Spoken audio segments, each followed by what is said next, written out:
There are a few key considerations whenever you're selecting your carb or getting your carb set up to install the dual carb gear. All right, so the typical carb, even these repop ones, this is a cheap, no brand carb off eBay, has these 2 holes, right? So even the typical cheap carbs will have those 2 holes. And a vintage carb may or may not. All right.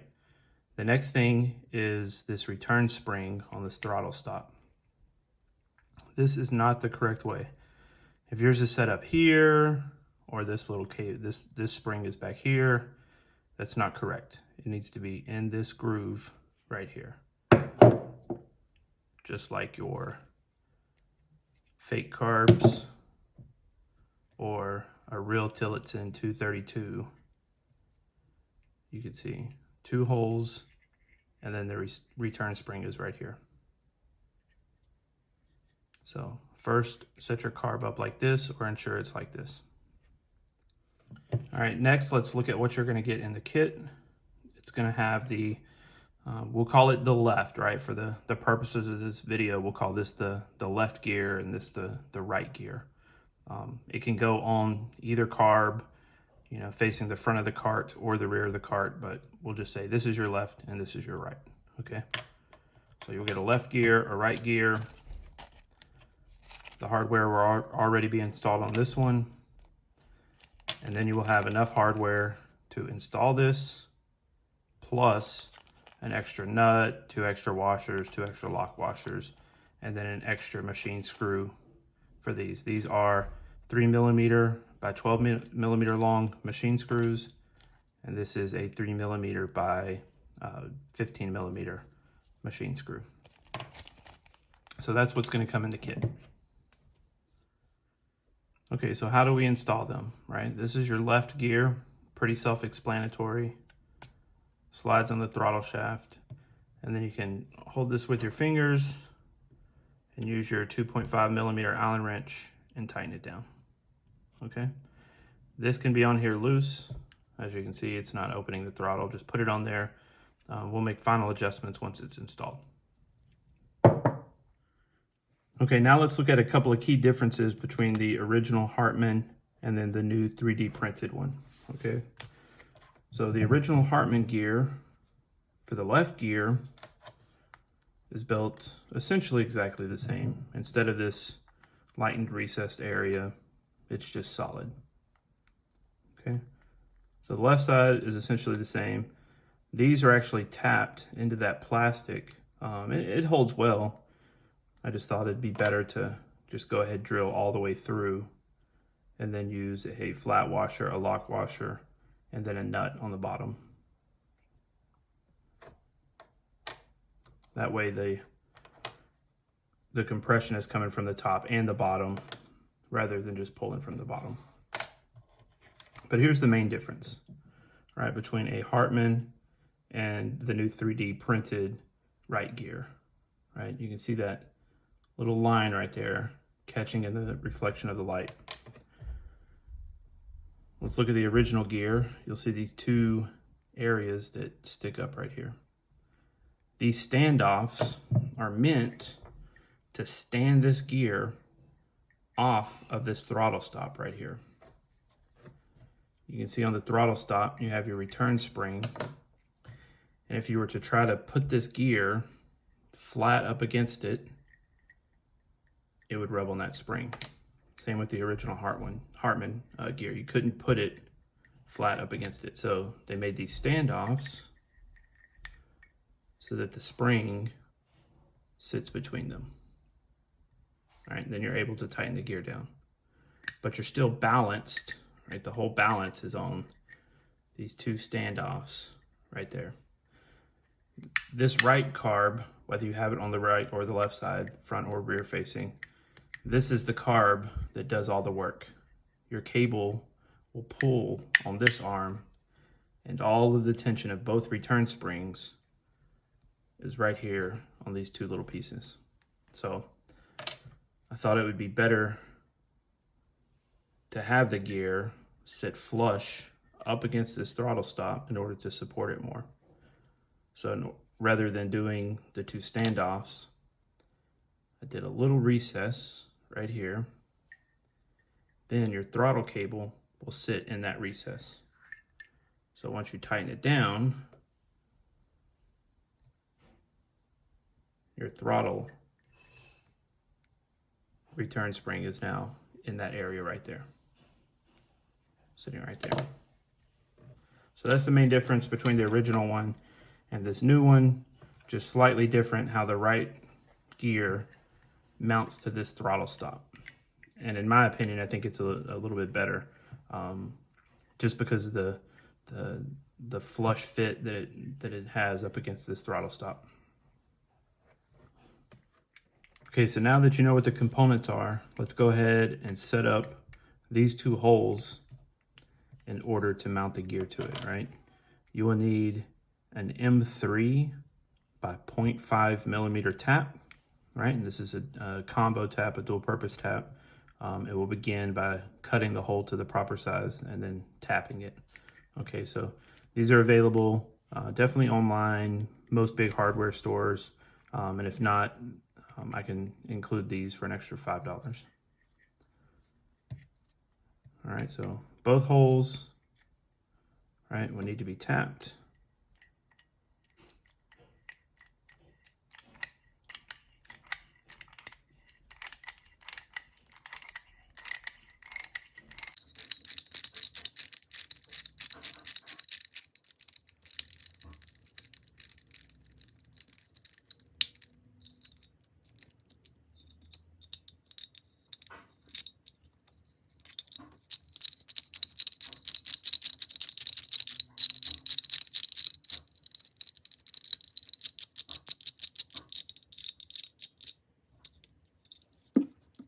All right, now both holes are tapped.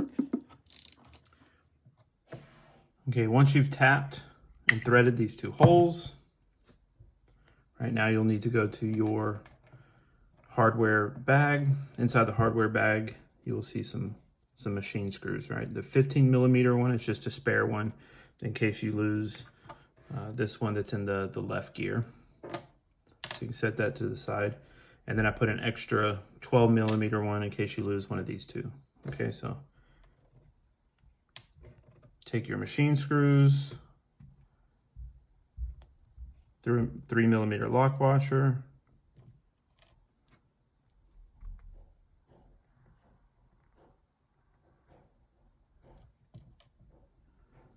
right, 3 millimeter flat washer,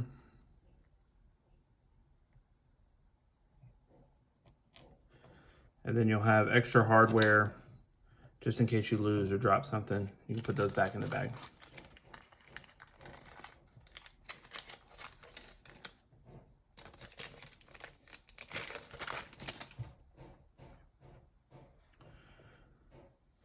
Take your gear,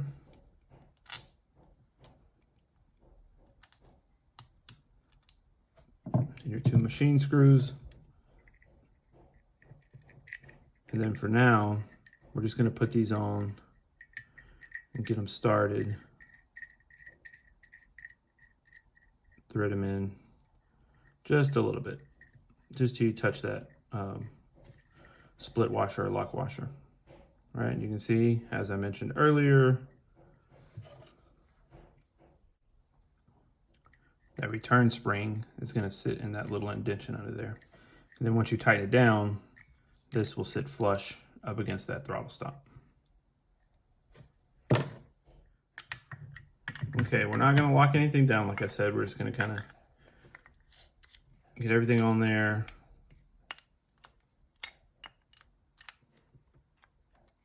Just at, finger tight so your carb can still move a little bit.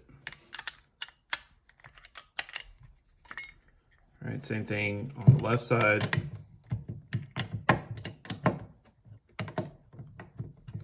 Just make sure you have a little play in the carb. Then you can install the left side gear.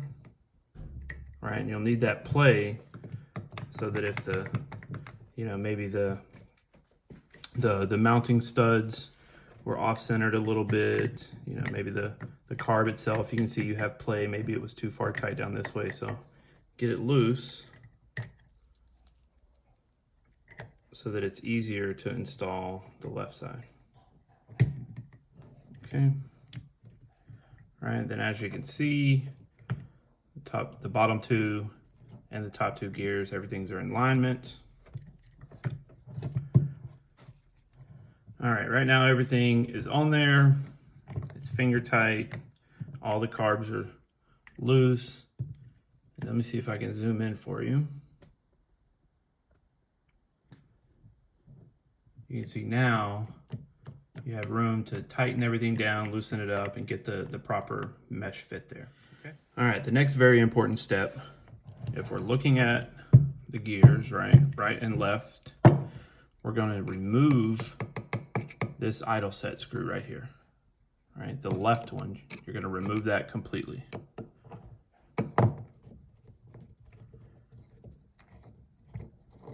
Take that all the way out of there. Okay, once you've removed this idle screw, then you need to open this one until it's not making contact with the throttle stop right there.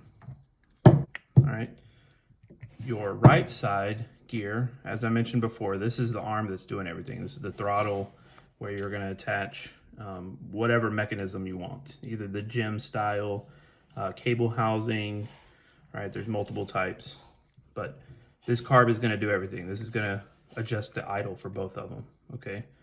This carb on this side, this throttle, it's just following the lead of this one. So you don't need to stop it. You don't need to set the idle. That's all going to be done from this side, okay? So once you have that removed, you know, now your actual throttle valve is fully closed and we can start tightening things down.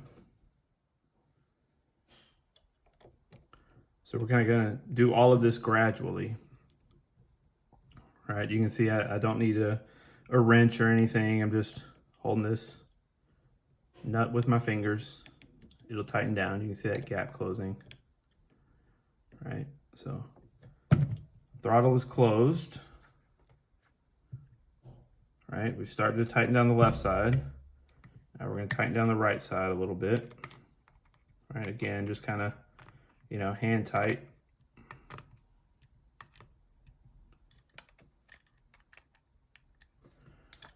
Okay. And then throughout the whole process, right, we're just checking the fit, the mesh between the two gears, right? Is it a good fit, or are they spreading out like that, right? Because eventually we want to get to the point where they're not jammed together. They're just sitting like this, so they can grab each other but not bind. Okay, so too close, too far. All right, so once you got that, these are both hand tight. Now we can start tightening down the carbs and check our alignment as we go. Okay, so right carb is tight. All right, it's not going anywhere. Left carb is still loose, and that's where we can make our final adjustment of whether we need to push the carb forward and tighten it down, because you have a little play in between these 1/4 inch studs and the actual, you know, carb holes. There's a little room there, so that's where we can create that good fit right there. Okay, so find that, right? Once you're good with that fit, tighten down a little bit and check it.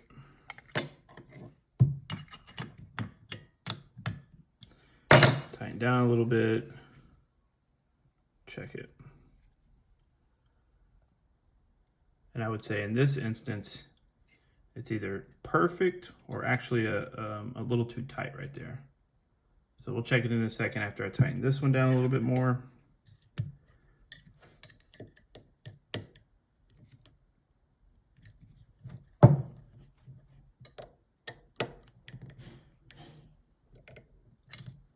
Everything's looking pretty good so far.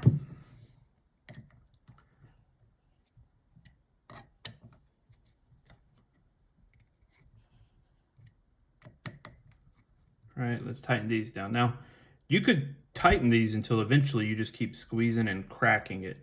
But these resin 3D printed pieces, you know, it's not the same as a filament 3D print, right? There's a tighter print in there. So you can see it actually, you know, will compress it. It'll squeeze it, you know. It's kind of hard to see until the light catches it just right. But, right, you want to do it not until the machine screw stops turning, because eventually you'll just break it. You just want to get it to tight and then give it another quarter turn. All right, doing them evenly. Check your fit. The mesh looks good. All right. So far, so good. Okay.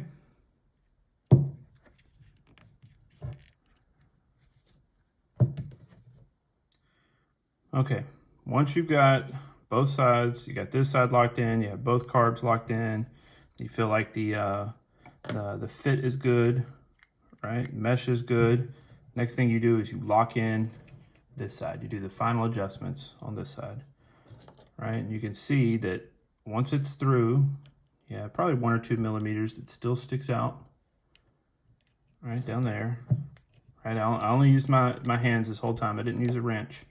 And then you're just going to tighten this until these two pieces, right, completely close, right? You're going to close that gap, and it's going to start to squeeze and compress these two sides, right? Once you get it to that point, then you know, all right, that side's locked in, okay? So you got the left and the right, both locked in, all right? And then we'll go back around. Check all of our nuts on both sides. Oh, this one needs a little more love. There we go. Okay.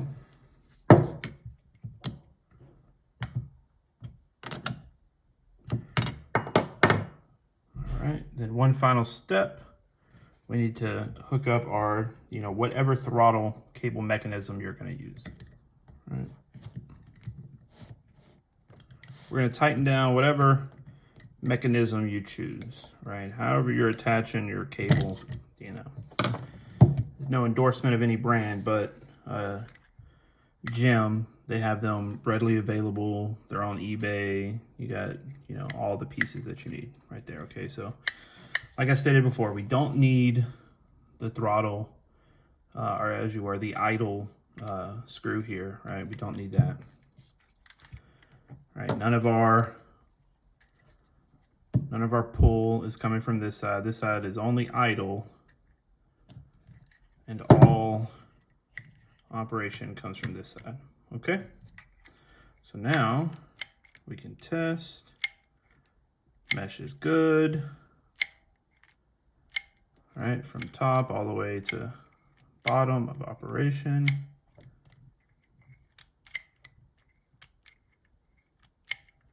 You can see it hanging up a little bit right there. All right, so something is a little too tight. Maybe loosen this carb or this one and adjust that fit just slightly so we don't have that hang up right there. Okay, let's do that now. All right, this is going to be your final step, right? You've removed this idle screw. You've set this idle screw back in there. Right, you've double checked your mesh for the 3rd or 4th time. Go back around, just make sure all your nuts are tight. As I discussed, you want to tighten this one to where you can see we have, I don't know, 2 or so millimeter, maybe 3 millimeters sticking down. It's as tight as it's going to get. You've now started to squeeze these 2 plastic ends, compressing them and really creating all the tension right there. And the final thing is to just go back around these 3 machine screws and put a drop of blue Loctite or removable Loctite there. Then on the back side right there, and the back side under there, right? Just so the vibration doesn't kick those machine screws out and you lose that adjustment. Now you can enjoy your hard work. Nice smooth throttle action where both throttle valves are opening simultaneously. And that's it. If you have any questions, just message me on Facebook or send me a message or a comment down below, and I'll help you out. Thanks.